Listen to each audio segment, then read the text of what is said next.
So I own quite a collection of games and consoles, and for me it's not just about owning, but also preserving and caring for these things.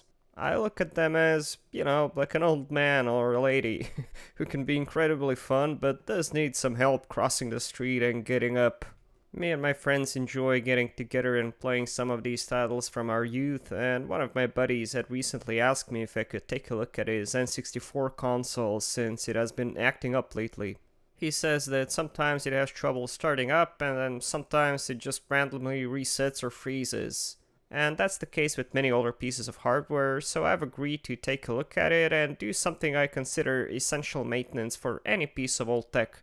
So what I'm about to show you applies pretty much to any console, but we are of course going to be working on one of my childhood favorites, the Nintendo 64. And the first thing to do is, of course, to take it apart, and at least with this one, you really shouldn't be afraid to open it up, since there aren't any hidden traps or catches, apart from needing a special screwdriver bit, sometimes called the game bit, but you can easily find them online, or if you're really in a pickle, you can melt like a plastic pen or something similar to conform it to the cone shape of the screws. I do remember doing that years back. Before poking this thing with a screwdriver, you'll want to remove the jumper pack, which is hidden underneath this little expansion cover, and I'm using an official Nintendo removing tool I just happen to own, but you can use any other piece of plastic to pry it loose. The N64 has 6 screws on the bottom, and once you remove those, you can pop one part of the shell off, which will leave you with quite a bit of aluminum under the hood. At this point you can blow the dust, and I did that off camera. I took the console outside not to blow the dust inside my office. And yeah, this bastard has quite a formidable barrage of heat sinks, which is good. And you'll have to remove about a dozen Phillips head screws of various types and lengths, so make sure you to store them separately.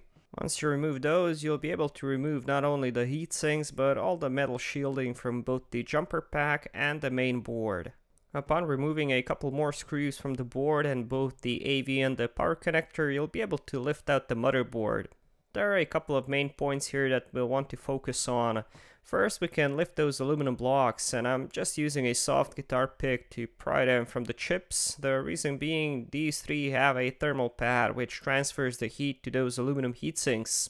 And with these being nigh on 30 years old at this point, it's fair to say they could do with a replacement, so I'll remove the old pads and clean out those heatsink blocks. Next, I have some new pads of the correct width and thickness, so I'll use them instead of the old ones. Just try lining them up, making sure they're somewhat centered, and then we can stick them back onto those chips, which I've also cleaned with some alcohol. Speaking of alcohol, yeah, that and the contact cleaner is two chemicals we'll use to clean and deoxidize parts of this console, and I'll just give the whole board a gentle scrub with a toothbrush just to get rid of the dust and any possible corrosion. I'll also make sure to scrub the two ports present on this board, first of which being the jumper pack extension port, which is really important since I had cases of random freezes and crashes due to the poor connection, so I'll make sure to give it a good clean now that we have good access to it. The second one is of course the cartridge slot itself, which, years of sticking potentially dirty cartridges in can really cause issues, and if you have a cartridge-based system, I would highly recommend giving all your games a good clean with a Q-tip and some alcohol, but since we're here, we'll also scrub the port itself. Next, we have two switches on the board, the main power switch and a reset button, and we'll give both of them a good soak in this contact cleaner. You can use whatever brand you have available. I know Deoxit is a popular one, but I have this stuff and it works well.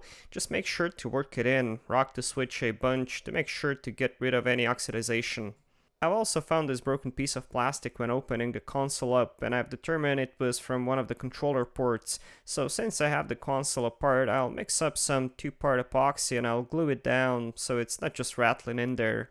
And with that, yeah, we've pretty much done everything, and for a working console, the one that doesn't require any further troubleshooting or parts, this is really all you have to do to make sure it keeps working and doesn't overheat or break over time. I did check all the traces and components to make sure there's nothing obviously wrong with the caps or traces.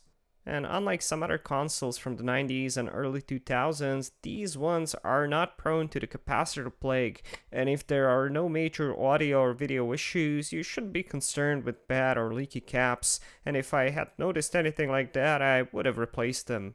As is, there's no need, and sometimes you can do more harm than good with unnecessary board repairs, so we'll just leave it as it is. And this process of dust removal, board cleaning, deoxidizing ports and switches, changing thermal pads or paste is really something you can do with any console, and in my opinion, if you have a console that you love, you should really consider it. It doesn't take that long, and in the case of N64, it really isn't too hard if you have a screwdriver and an hour to spend. Once you're done, you can clean out your little plastic pieces, and I like to pop out the main switch since it's where the most of the finger grime collects, and this is the perfect opportunity to clean that. After putting all the screws back where they belong, we can snap the plastic clamshell back together. Before testing, I recommend giving your jumper pack a thorough clean to make sure we establish a good connection there. After popping it back in, we'll do one last thing before testing it, and that's to address the power supply. Now, if you have any consoles with an external power supply or even an internal one, you should always periodically test the output voltage or voltages, since these things can really do harm to the entire system, and you might not even be aware that they're in fact killing your console. With the N64, it's a bit tricky since there are 6 input pins and the holes are too small to fit my probes, so I'll carefully insert some pieces of wire, in this case some pieces of paper clips, and I'll test the 2nd, 3rd, and 6th pin.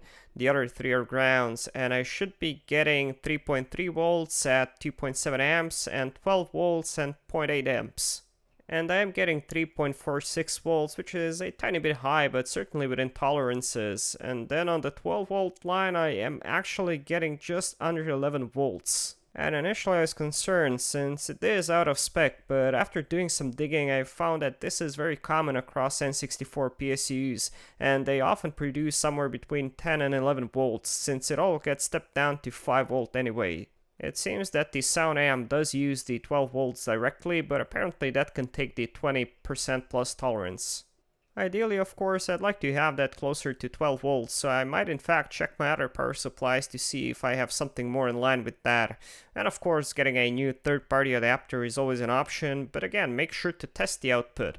After that, it was finally time to see if we missed anything in the disassembly process. And I was happy to see it all working well, and hey, I mean, I have to make sure there are no further issues, so I better lay back and enjoy some Super Mario 64 on my childhood cartridge from 1996. I got this, I believe, for my birthday when I was 6 or 7, I think, and it's hard to imagine nowadays since kids have access to thousands of games on a bunch of systems, but this was the only game I had for a while, and it's amazing just how much of it I've managed to play and not get bored of it. I don't know where my original console is, I guess it all ended up in the trash, but I've managed to find my Super Mario 64 card and it still had all the original saves. Anyway, yeah, that's my PSA for this week. If you have a console you love, make sure to show it some love, make sure there's nothing majorly wrong with it, and to do some maintenance on it. And if you enjoy watching old tech getting love and appreciated, there's plenty of that here on my channel. I do videos like this every week, repairs, restorations, reviews, retrospectives, and all sorts of other nerdy tech stuff. If you like what I do and want to support me, you can do so on Patreon for just $1 a month or more if you'd like. You'll get early access to my videos, and I usually have a couple on there for my patrons to see first. If you'd like to chat with me and other users, you can join our Discord server. All the links will be in the video description.